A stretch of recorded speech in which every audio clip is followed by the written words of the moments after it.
ओम नमो भगवते वासुदेवाय।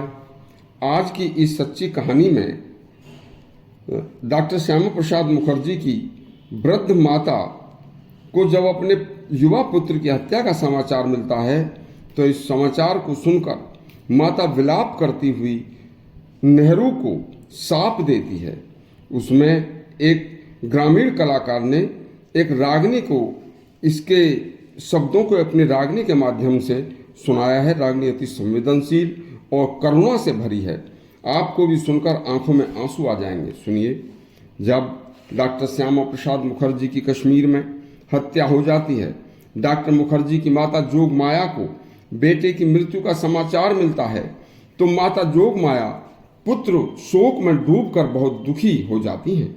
और इसके बाद कुछ देशभक्तों ने बताया कि हे माता, नेहरू ने जैसे ही तुम्हारे देशभक्त निरपराध निर्दोष पुत्र की हत्या का समाचार सुना तो नेहरू ने खुशी से उछलकर सीटी बजाई थी, क्योंकि डॉक्टर श्यामा प्रसाद मुखर्जी की कश्मीर में मारकर उन्हें अपना मकसद पूरा करने का जो ताना बाना था ये नेहरू ने ही तैयार किया था। इस दुखद घटना के ऊपर एक ग्रामीण कवि ने, जो एक अति संवेदनशील और अति देशभक्त था, ग्रामीण रागनी के माध्यम से माता जोग माया के करुण क्रंदन को अपने शब्दों में पिरोकर नेहरू को साप दिया था।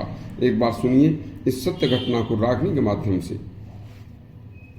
रागनी पूरी सुनना।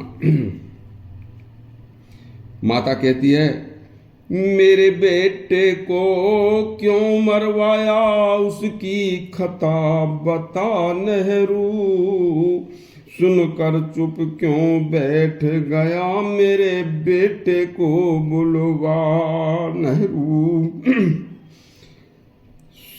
बिन अपराध तूने मरवाया, उसका अपराध बता नेहरू, सर्वनाश तेरा भी होगा, तेरी वंश बेल मिट जा नेहरू। भारत का कश्मीर रहेगा तेरी मर्जी न चलने की, सदा नहीं तू जिंदा रह गई उम्र पाप करने की।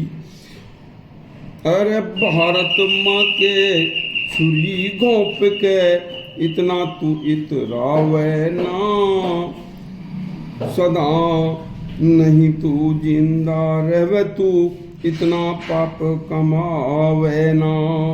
बुरे कर्म कर उछल कूद कर सीटी नहीं बजा नेहरू, मेरे बेटे को क्यों मरवाया, उसकी खता बता नेहरू। नेहरू तो सत्ता के मद में चूर था।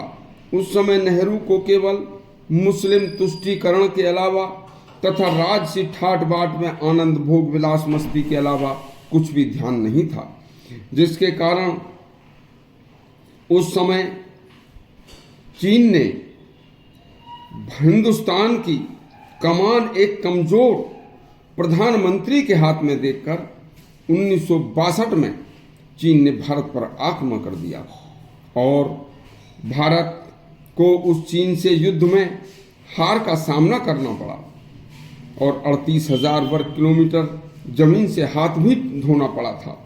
यदि देश की कमान नेताजी सुभाष चंद्र बोस या सरदार पटेल के हाथों में होती तो भारत माता के साथ ऐसा कभी न होता। इसी तरह की सच्ची कहानी आपको एक और कल सुनाएंगे। जय हिंद।